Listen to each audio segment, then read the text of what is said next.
sounds to me like right now it's a manual process. Yes. So it's actually somebody taking a look at it. And obviously over time, maybe you can have some kind of an AI system that helps you weed through that. And as you continue to scale the number of projects, that's going to become a pretty important job because you'll also deal with some of the consistency of the output based on the input in the project that you get. How do you plan on scaling that? Yeah, so I'll speak from the technology side.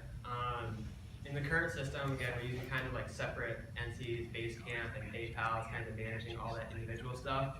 But the goal is to keep programming pretty much an autonomous homegrown system, where instead of having separate services, it incorporates it together.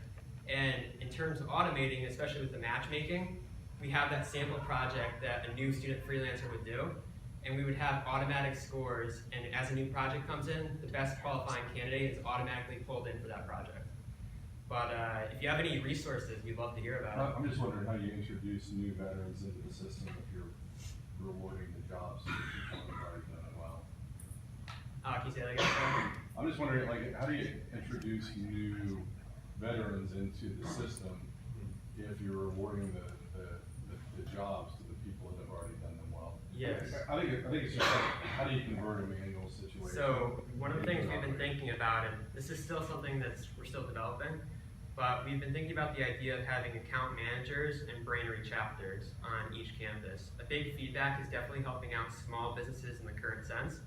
So having essentially mini Brainery organizations within each campus that will help the surrounding area. We'll have a tiered freelancer approach where freelancers who stay with us for a while will help onboard new freelancers, but also help manage the ones on that campus. I love the idea of being able to place them into the companies too. That's great. The one question I had on the numbers, and by the way, great job, and it's a big idea. You mentioned that 10% of the fee is basically management fee, so 90% of the money goes to the freelancer. And then you had some other number in there that said 5% of each transaction is a contribution. Is that 5% of your 10%, or is it half of your overall margin that then goes into that? It's 5% of the 10%. Okay. But we have the management fee in addition to that. Yeah, I just didn't know whether or not it was a 50% of your management fee. Right. Yep. Question for you. Have you guys thought about the best project segments and size of business to target? I mean, is graphics design or market research or product prototyping? I mean, have you kind of narrowed that and said these are the areas, freelancers, there's a big demand for freelancing, and then second to that is size of business? So basically through the testing we've done, we've distilled it down to business type projects, whether it be marketing or research, graphic design, so that's logo design, and then tech projects, so it could be clickable demos, stuff like that, app prototypes. And we've found that the ideal business is about, from employee side, about 5 to 10 to like 20 employees. Stuff that's still small and don't have big operations throughout the country, just local, so they're in need of shorter term projects. And how we came about this project is with the opportunity of talking with hiring authorities and saying, like, from an intern entry-level position for tasks like these, are these beneficial, and what are the top skills you're looking for? And then another follow-up question is, I love this concept, by the way. I would use it for my business. Thank you. Can I see the progress of the project as it goes as the sponsor? I mean, I can see that, when I like the quality, or it's like, no, the logo, continue going a different direction. How does that work? Yeah, so we talked about the milestone approach we take. What that means is the business owner will have access to all the milestones to see if the student is on the right track. So if on the first one they're doing something not quite that you want them to do, you can be in contact with them and say, hey, can you do it this way? And it can just be a better overall process to. You would talk live with them, not text there and say. Yeah, you'll talk to them through our software Basecamp, and it's just like a way to have smooth communication and make sure the progress is going. Yeah, but sorry, that's what I do every day. And managing a design project is more than 4 steps, and that's the only part that you need milestone from the client more than almost milestone from the student. It's very important that the acknowledgement. Because I'm afraid that it's 4 weeks, if the client doesn't provide the feedback, or you can get in a spinning wheel that it doesn't move forward. How many times can you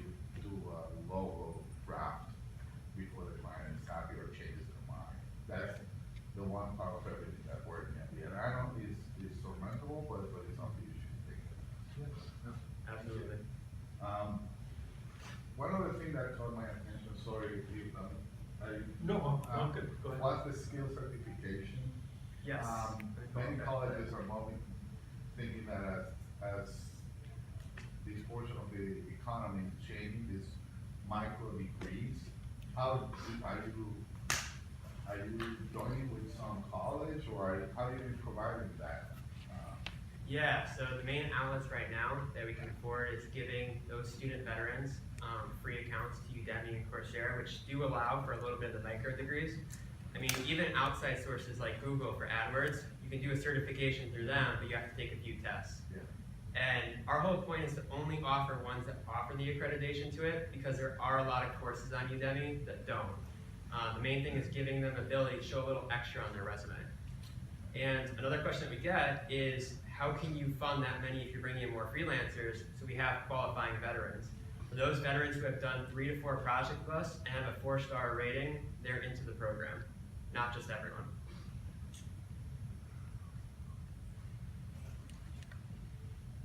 I guess my question is along the same lines. I might just be a little bit redundant and looking for an explanation. When I look at that, I think it is a terrific idea. I spend an awful lot of time at academia from the administrative and professorial side. And you always see this. In fact, actually, when you started out with the notion that the myths about military students, and especially when they're coming back, it really is a myth. They're some of the best students that because of the disciplinary component, and I get that. But as I look at it, is that one of your biggest issues is going to be success. Mm-hmm. If you have success, you pull in all of this stuff that you were just talking about. You're not only managing these people's education, you're also managing getting them into a career, and then you're managing the projects that they're having to do. And there's just all of this multi-way communication that's going on that ultimately you'll turn into a very, very large consulting firm that's going out and doing projects. Is that sort of where, did you see any of that stuff, or am I just? So again, the way, it's definitely an area that we're improving on, but a big way that we kind of thought through it so far is having the autonomous system that will start alleviating a lot of the follow-ups and the matchmaking and all that. Mm-hmm. But then again, having an account manager for each campus in the tiered approach that ultimately each Brainery is managed within each campus. Absolutely, and that account manager is not only gonna have to manage the veterans that are coming in, but probably the account itself with the client. And if you get into these spins, all of a sudden, where is the liability? Are you gonna get a client that's talking directly to one of the veterans saying, oh, can you do this, this, and this, and then you've got this scope creep?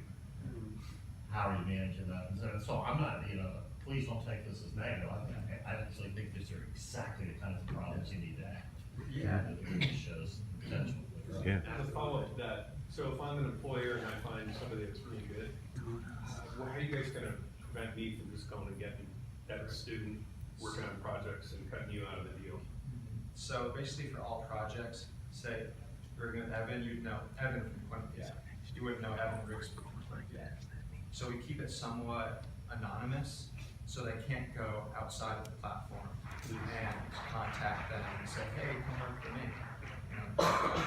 So Ultimately, though, that's one of your goals, though, is placing these people out into the world, right? Exactly right. So that would be something that would become more of a service on your part. Because if somebody said, how do I get this person all the time, then you have that opportunity to do that. Right.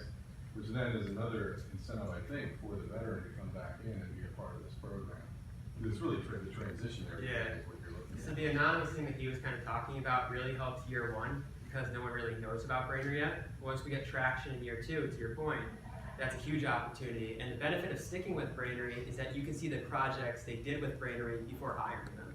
So. But also, it helps you recruit more veterans into the program. Exactly. The challenge is going to be for you is having enough veterans to do the projects that you want, and having enough projects to keep the veteran satisfied and happy, and that's a difficult. It's about the call time, but I'm just gonna say, have you ever looked at the models of a company called Accenture? Do you know this? Accenture used to work in Consulting and these kinds of things. turns into a very similar thing, where it's exactly the match that you have. I got these people, I got these jobs, we gotta do this. And then just real quick is along this notion of, you bring people in that are a little bit anonymous out there working and stuff, and you love that at one point, and then you turn around, you got the exact face as you're hoping that most of those people get hired by your clients. So it's, Thank you, we'll check it out. And you're right, I apologize, we are at time. yeah. Thank you so much, John. Thank you.